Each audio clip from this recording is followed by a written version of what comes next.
Votes for women, votes for women, votes for women. The women fought a revolution, just like the one that set the nation free.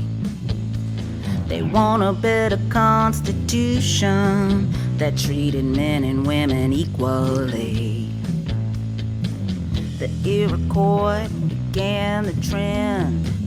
Women ran the tribe instead of men.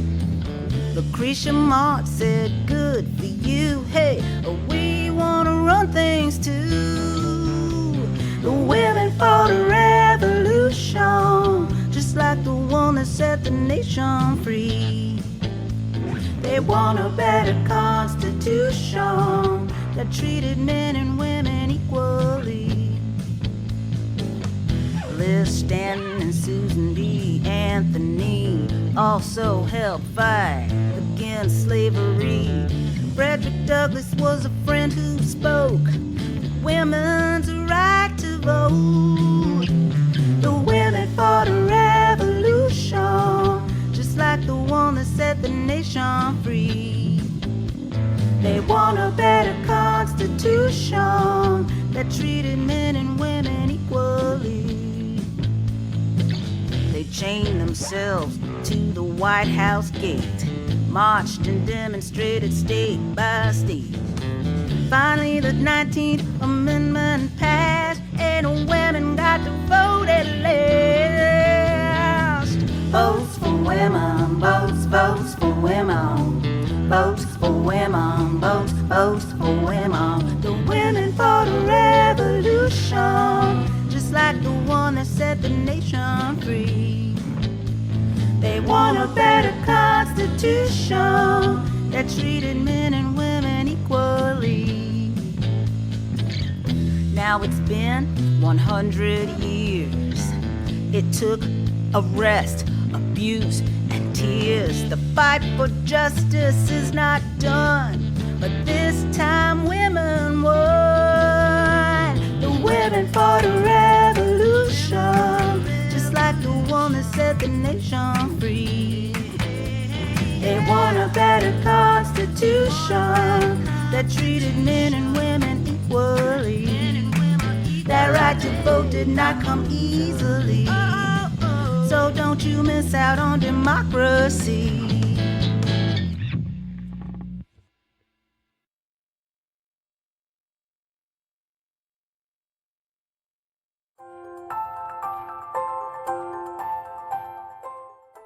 On behalf of the Montgomery County Commission for Women and its partners, I welcome you to the 100th anniversary of women's suffrage.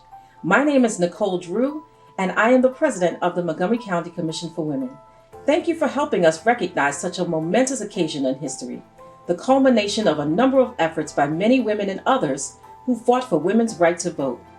We acknowledge that this is both a commemoration of our past as well as a celebration of our future. And while there are too many to name them all, we applaud the countless suffragists, many of whom are unsung heroines like Black suffragists such as Ida B. Wells, Mary Church Terrell, and the 22 founders of Delta Sigma Theta Sorority Incorporated, the only African American women's organization to participate in the March on Washington in 1913. But we also recognize Montgomery County's own Lavinia Engel, who not only fought for the ratification of suffrage, but continued to protect voting rights. Tonight, we present the contributions of our partners. Although there were still many women who did not get voting rights when the ratification first occurred, we acknowledge the peace of victory for women and bring to you an entertaining and educational presentation of our past and a look into the future of women's voting rights.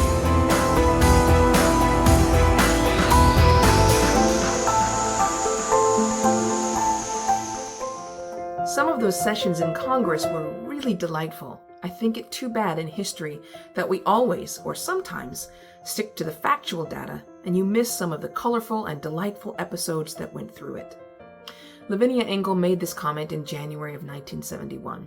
She was doing the first of 5 interviews for the Marie Bennett Library of Local History, part of a joint effort by the LWV of Montgomery County and the Department of Public Libraries. Lavinia's interviews are part of a treasure trove of stories and anecdotes and lost history that help celebrate the 100th anniversary of the League and women's suffrage. Lavinia was recruited as a field secretary for the National Suffrage Association when she was fresh out of college in 1912. She and Susan B. Anthony testified before Congress on behalf of the suffrage movement. The suffrage campaign had a profound sense of values, Lavinia told the interviewer. It was never a dour campaign. It was never bitter. There were no attacks. Dr. Anna Howard Shaw said to me once when I was in my early stages giving women's suffrage speeches throughout the country, Lavinia, never try to convince a person that he or she should come to your point of view. Find a point on which you mutually agree, and then move the point.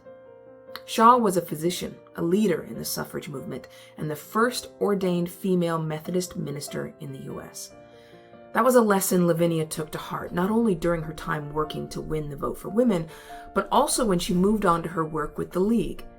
As it became clear that the suffrage movement would be eventually successful, she says discussion at the national conventions would often turn to what we will do when the amendment was ratified. Lavinia and her colleagues decided to create a League of Women Voters, in which women could teach each other the things they needed to know how to be effective citizens, and that this organization should be nonpartisan, but should encourage women to go into the political parties and work. At the final convention in Chicago in 1920, the National American Women's Suffrage Association decided to turn over its assets to the new League of Women Voters, totaling well over $500,000.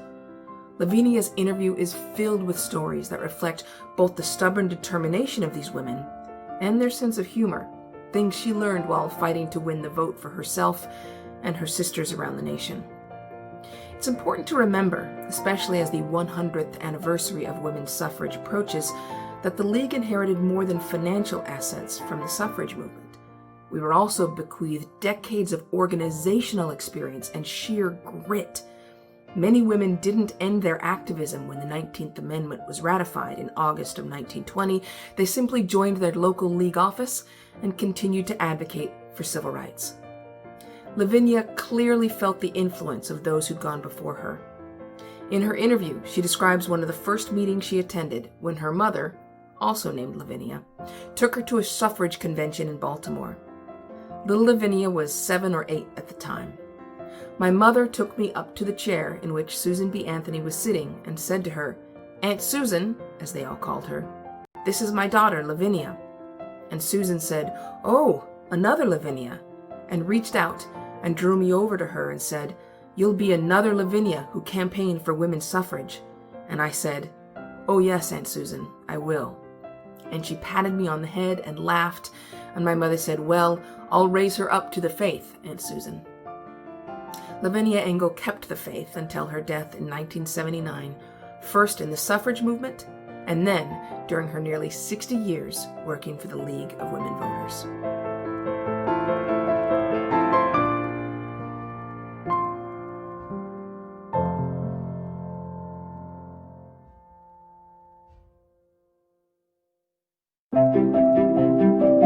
Hi everyone, thanks for joining us.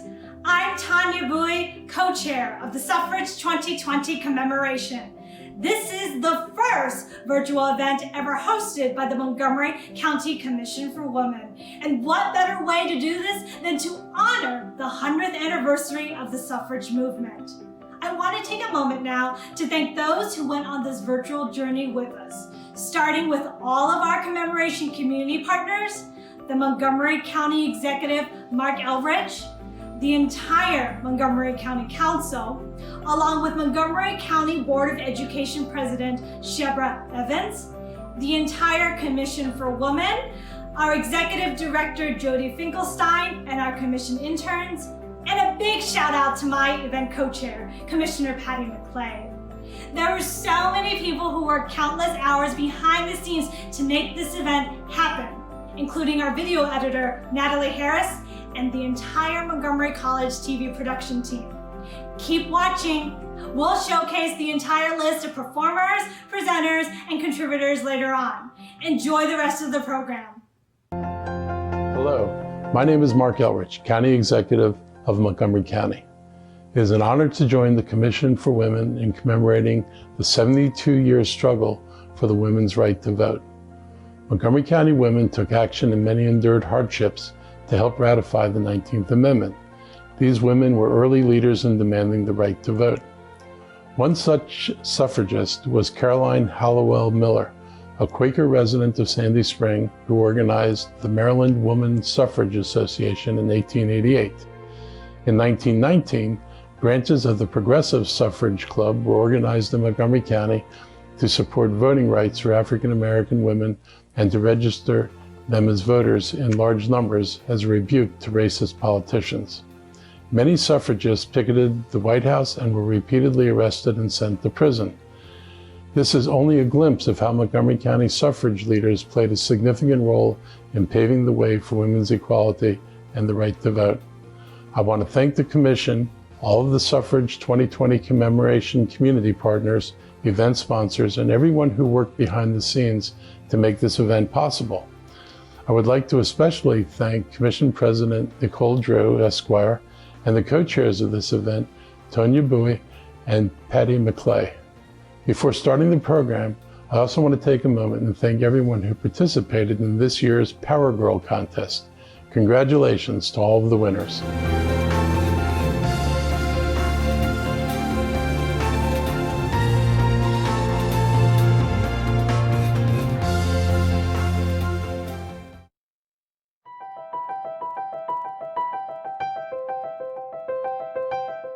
As President of the Montgomery County Council, it gives me great pleasure to recognize the 100th anniversary of women's suffrage. It is hard to believe that the right to vote for women has only been in existence for 100 years.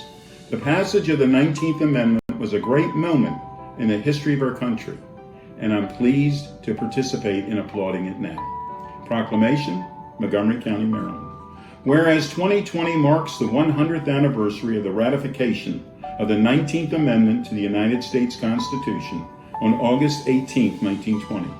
The amendment was adopted to provide a constitutional guarantee of women's right to vote.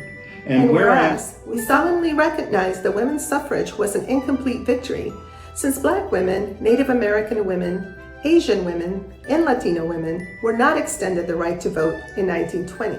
And whereas Maryland did not ratify the 19th Amendment until March 29, 1941, nearly 21 years after national ratification. This was a step for suffrage. Women continued to struggle to secure voting rights for all by fighting against voter suppression in the form of discriminatory poll taxes, literacy tests, and voter roll purges.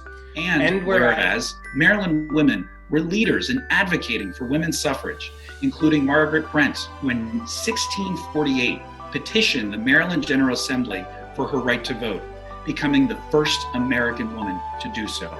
And whereas women in Montgomery County played critical roles in advancing equal voting rights, including Lavinia Engel, who fought for suffrage and was a founding member and leader of the League of Women Voters of Maryland, the first woman to represent Montgomery County in the Maryland House of Delegates, and who continued her activism for more than 60 years. And whereas women now play a vital role in local, state, and national government, and their continued contribution to the progress and history of this county is honored and celebrated, along with the 100th anniversary of women's suffrage. Now, therefore, be it resolved that the County Executive and the County Council of Montgomery County, Maryland, hereby proclaim August 2020 in commemoration of the 100th anniversary of the passage and ratification of the 19th Amendment to the United States Constitution, granting women the right to vote as Women's Suffrage Commemoration Month in Montgomery County, and in conjunction with the Montgomery County Commission for Women, we recommend that residents and civic institutions ensure all students and adults have the opportunity to learn about and commemorate the suffrage movement and the vital role women hold in our democracy. And it is signed today by County Executive Mark Elrich and me, Sidney Katz, as County Council President. Today we do have that right, and we must exercise it. We must also seek to occupy leadership positions in the corporate sector, in elected office, in nonprofit organizations, in our communities. We must continue to pave the way for those young women who are coming right along to occupy those positions as well.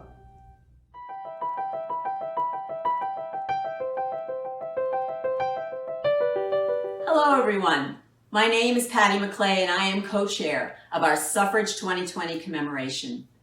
At this time I would like to introduce Dr. Robin Muncie, a professor at the University of Maryland and our guest speaker. Her research shines light on women, social policy, social movements, and labor and working class history in 20th century America.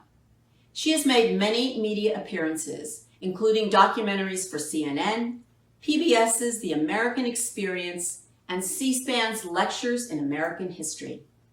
Dr. Muncie has contributed to many public history projects. Her most recent work is as a guest curator of the exhibit entitled Rightfully Hers, American Women and the Vote, on display at the National Archives in Washington, D.C. Today she joins us to discuss the top 3 facts to remember about women's suffrage. A brief discussion will follow, led by Dr. Darian Pollard. As president of Montgomery College, Dr. Pollard serves in many leadership roles, including president of the American Association for Women in Community Colleges.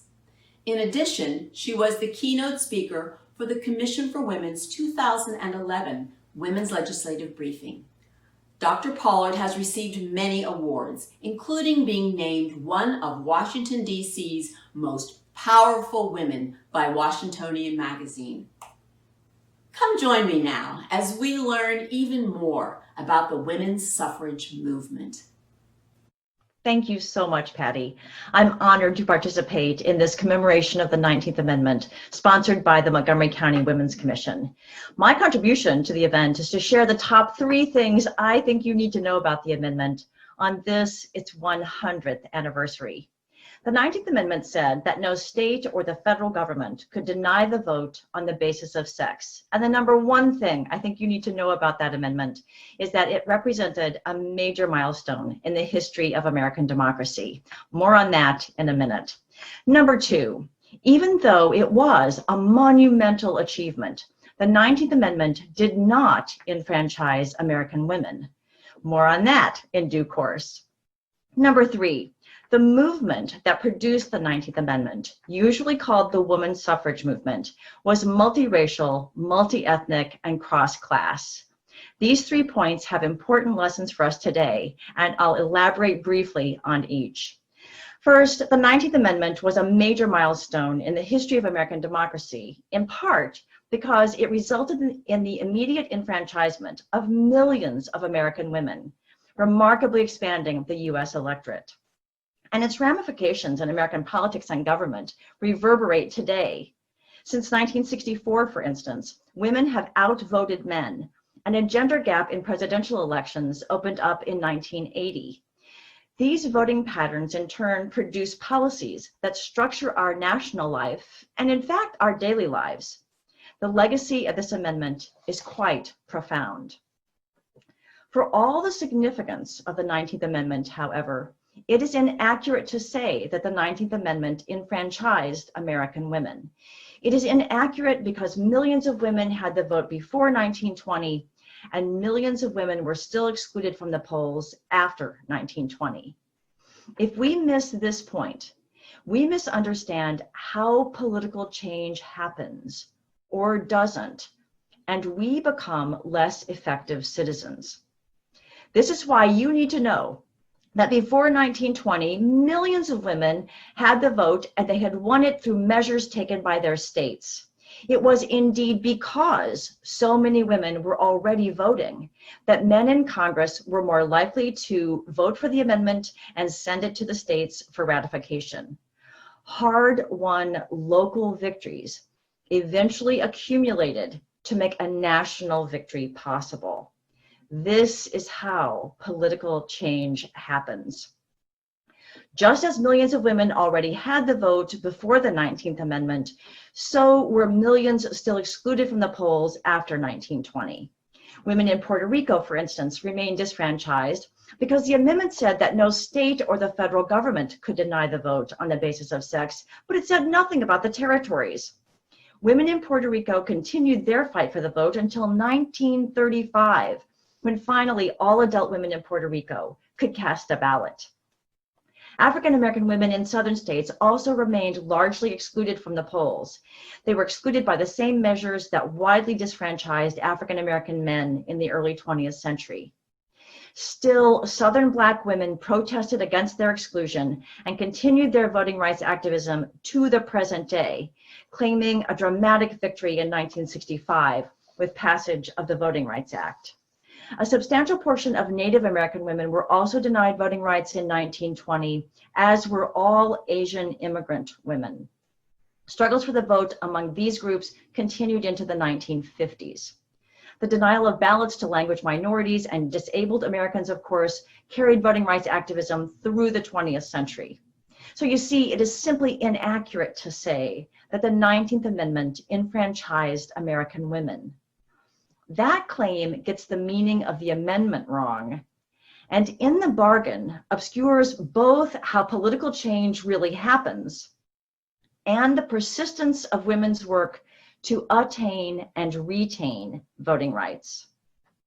The third thing I want you to know is that the movement that produced the 19th Amendment was dazzlingly diverse. In the 1910s, when the women's suffrage movement achieved its signature successes, including the 19th Amendment, it was multiracial, multi-ethnic, and cross-class. Let's use Maryland as a quick example. In 1915, middle-class African-American suffragists Augusta Chazelle and Estelle Young founded the Progressive Women's Suffrage League in Baltimore.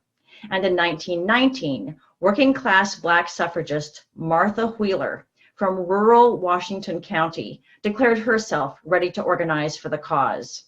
Working-class white women who were members of the Amalgamated Clothing Workers Union in Baltimore worked for suffrage in the teens, and middle-class white suffragists, both urban and rural, organized local suffrage organizations and participated in national suffrage events. By the 1910s, the women's suffrage movement across the United States mirrored the movement in Maryland. Building a diverse mass movement was what it took to win the signal successes of the women's suffrage movement. And we need to know this because the struggle over voting rights is our struggle. Contention over who should vote began with the founding of our republic and continues to this day. It is endemic to our democracy. By grounding ourselves in the history of this struggle, we can become more effective participants in it. Thank you. Thank you, Dr. Muncie. This has been such an informative conversation that you've been providing us here with today. And I want to explore a little bit more in depth 3 of the points that you brought and give you an opportunity to speak to a little bit further to them. You raised some important points and facts that are critical in the story of women gaining the right to vote as we celebrate this commemorative 100th anniversary. And I want to explore them. The first one is really speaking to this idea that I found so provocative. You said that millions of American women had the right or secured the right to vote prior to the 19th Amendment. How did that happen and where did you see it? And probably how did their votes lead to the 19th Amendment? Oh, thank you so much. I mean, the short answer to the how part of that question, how did millions of women gain the vote before the 19th Amendment, is really creative, massive, grassroots struggle over generations. in the process of engaging in that struggle, they used every tactic in the books. They pioneered some new ones. They petitioned their legislatures. They testified before legislatures, published newspapers and pamphlets. They engaged in sort of soapbox speeches on street corners and huge rallies and conventions. They organized parades. Suffragists were actually the first to picket the White House. That is one of their signature tactics. And they went up in hot air balloons and dropped votes for women buttons over the populace below. One of my favorite tactics was the New Departure, which began in the 1860s and the early 1870s. And it involved women actually going to the voter registrars or to the polling place and demanding the right to vote and saying that they knew they had the right to vote under the 14th Amendment as citizens. One of the places where that happened was here in DC in 1871, where African-American journalist Mary Ann Shadd Cary and 63 other women presented themselves to the registrar and said, "We know we have the right to vote." They were, of course, like women all across the country, turned aside. And Mary Ann Shadd Cary then issued an affidavit of protest saying she was being denied her citizenship rights, and she remained a part of the struggle for years and years to come. And other women across the country are doing that very same thing. And in the process, they succeeded in winning local and some state and territorial suffrage rights.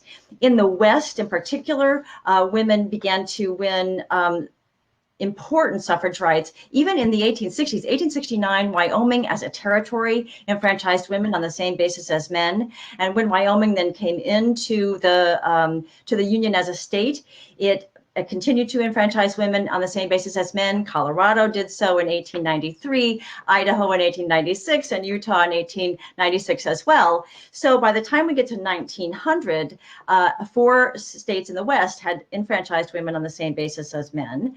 And then beginning in 1910, there's just sort of this rapid fire set of successes.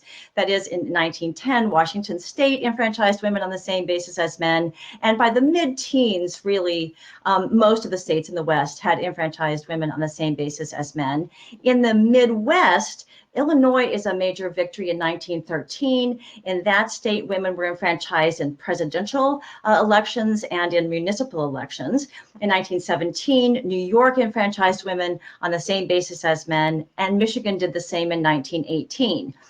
In fact, before we get to the ratification of the 19th Amendment, over half of the states had enfranchised women, at least in presidential elections.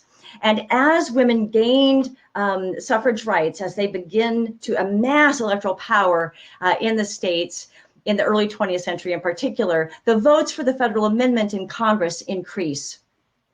So you can see that the existing electoral power of women explains the victory of the federal amendment, and then the federal amendment in turn enfranchised millions more women. So they had a movement, they had started momentum that went from West to East to Midwest. Yet what we see is that African-American women in the South were disenfranchised just as much as we saw African-American men for quite some time. I'd really welcome your talking a little bit about the measures that were used to disenfranchise Black women in the South, but then also talk about how Black women and African-American women responded in that moment to help really secure their own right to vote. Yeah, fantastic and super important question. So beginning in especially the 1890s, Southern states began to tamp down the electoral power of African-American men, and they did it through poll taxes, through unfairly administered literacy tests, through threats of brute violence, and through threats of economic reprisals. So by the time we get to the 1910s, African-American men in the South are largely disfranchised. That meant that when the 19th Amendment was ratified in 1920, African-American women were also disfranchised by those same measures.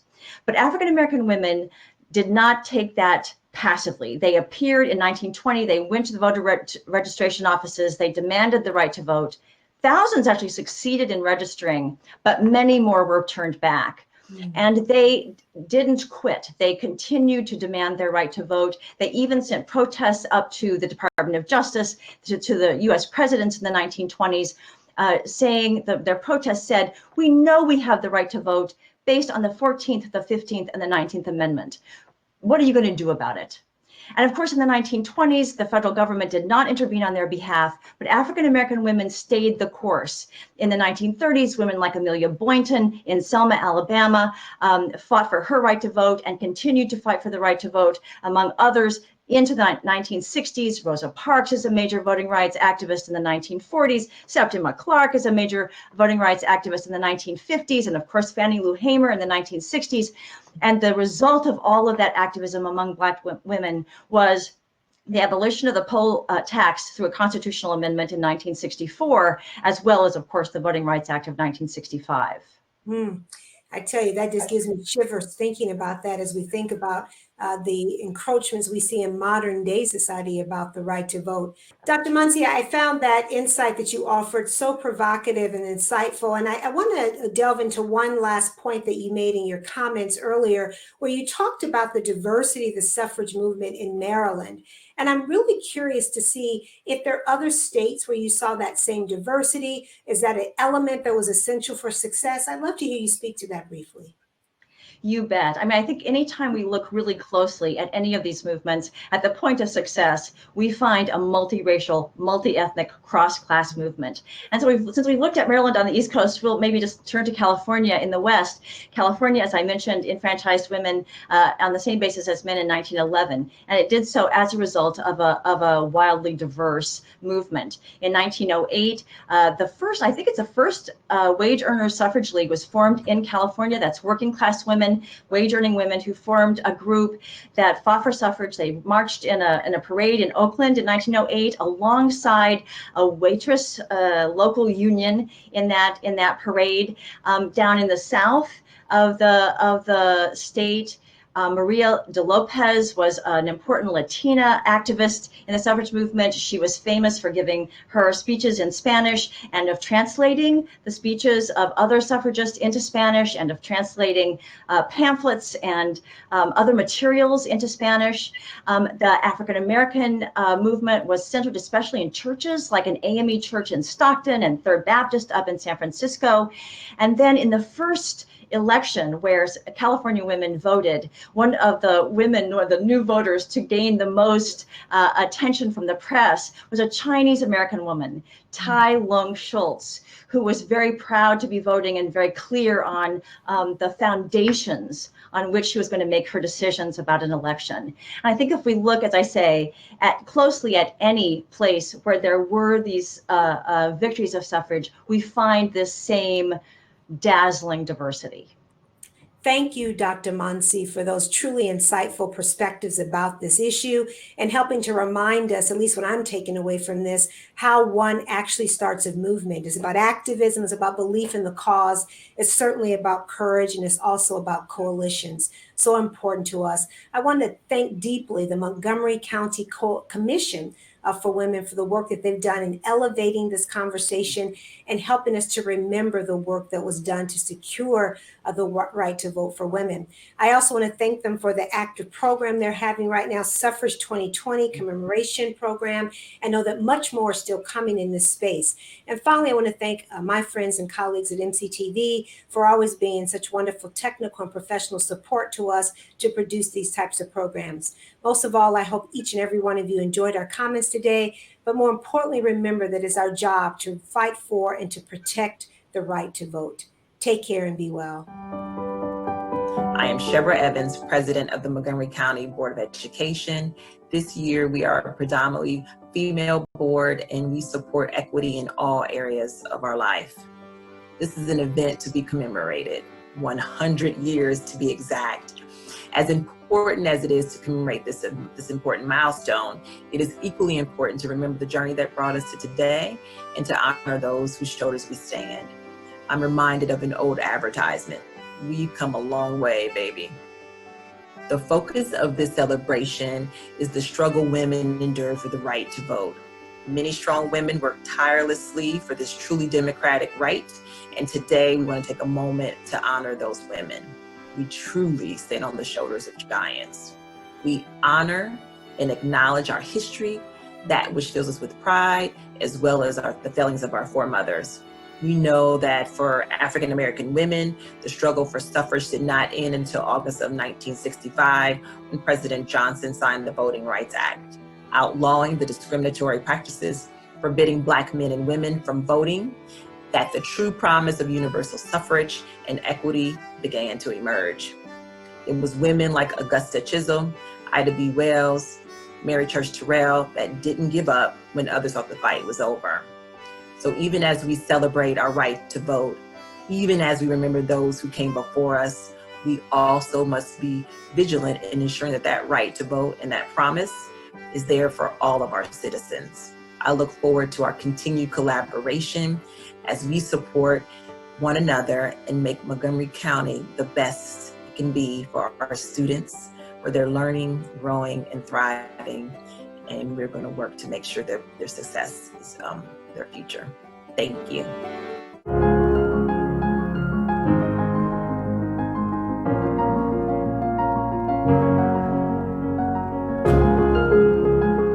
Someone I admire from the women's suffrage movement is Alice Paul.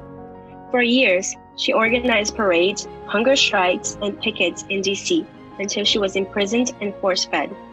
I feel a connection to her in my own life because there was a time when a relative saw me as a girl who wasn't entitled to a political opinion.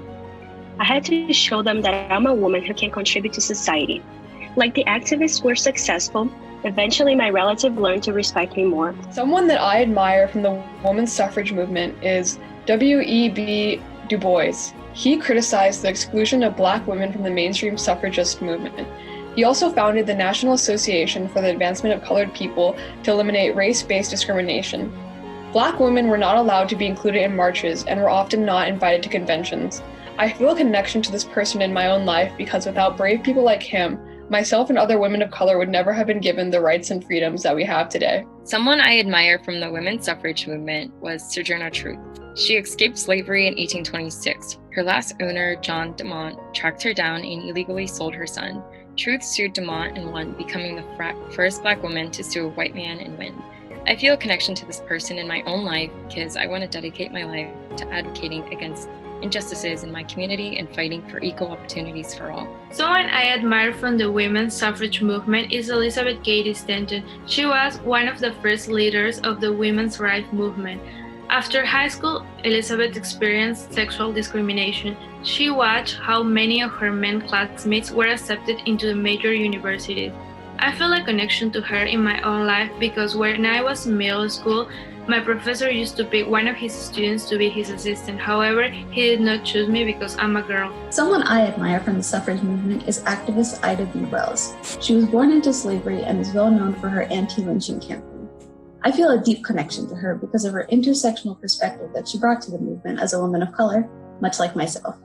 She was not represented in the movement, but that was all the more reason for her to use her voice and educate others, inspiring someone like me to raise my voice as well. Someone I greatly admire from the women's suffrage movement is Lucy Stone. She was revolutionary in countless ways to the women's and abolition movements, things that continue today.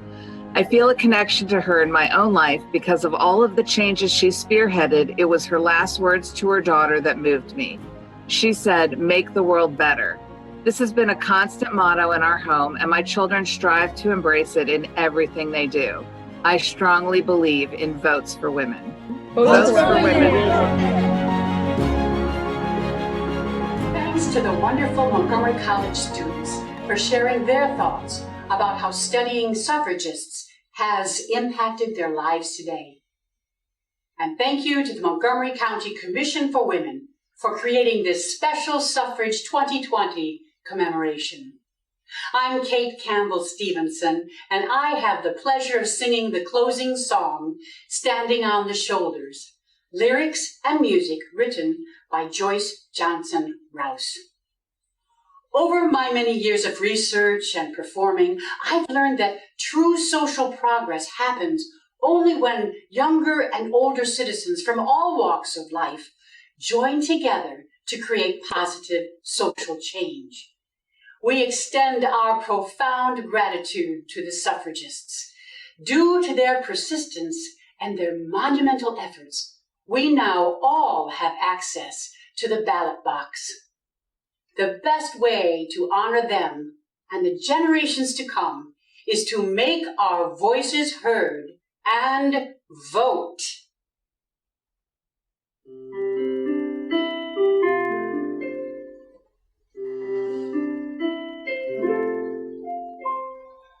I am standing on the shoulders of the ones who came before me. I am stronger for their courage. I am wiser for their words.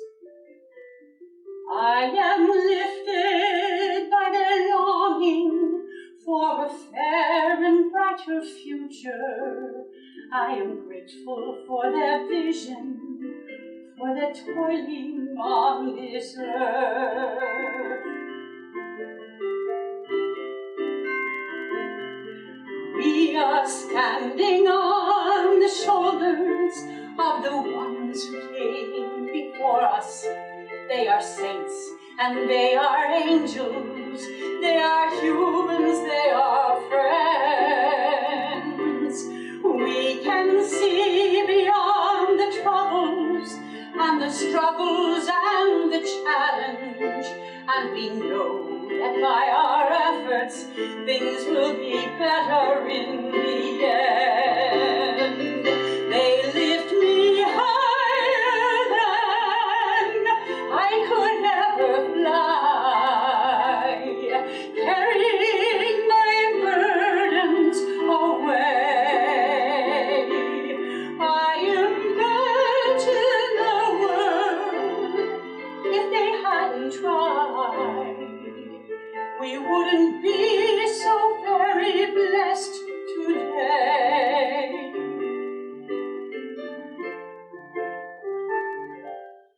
I am standing on the shoulders of the ones who came before us. I am grateful for their passion, for our liberty. I will stand a little taller, I will work a little longer, and my shoulders will be there to hold the ones who follow me. They lift me higher than I could ever fly, carrying my burdens away. I imagine a world if they hadn't tried. We wouldn't be here celebrating today.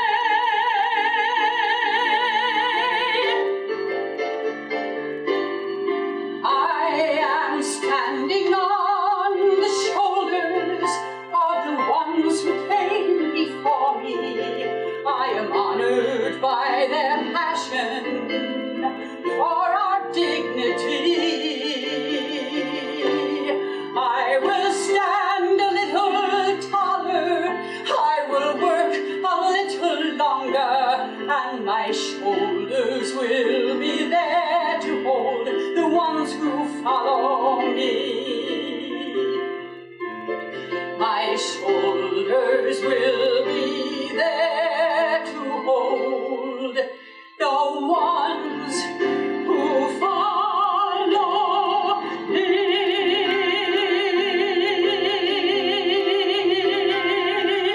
Who follow me.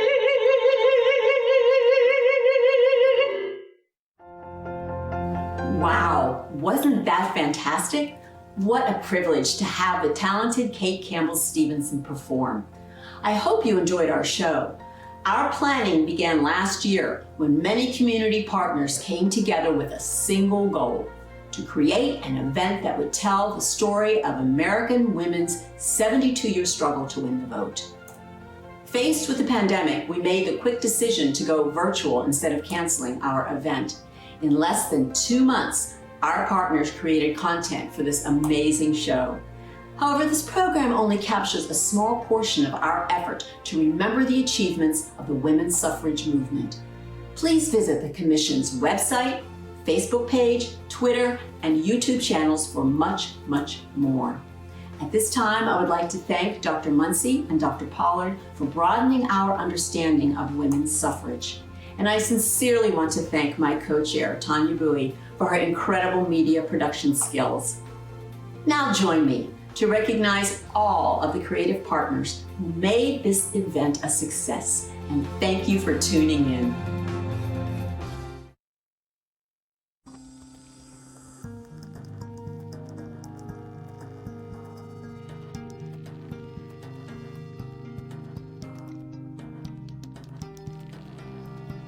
Thank you to our diamond sponsor, Bernstein Management Corporation, EYA, Bethesda Farm Women's Market. Thank you to our diamond sponsor, Carl M. Freeman Foundation.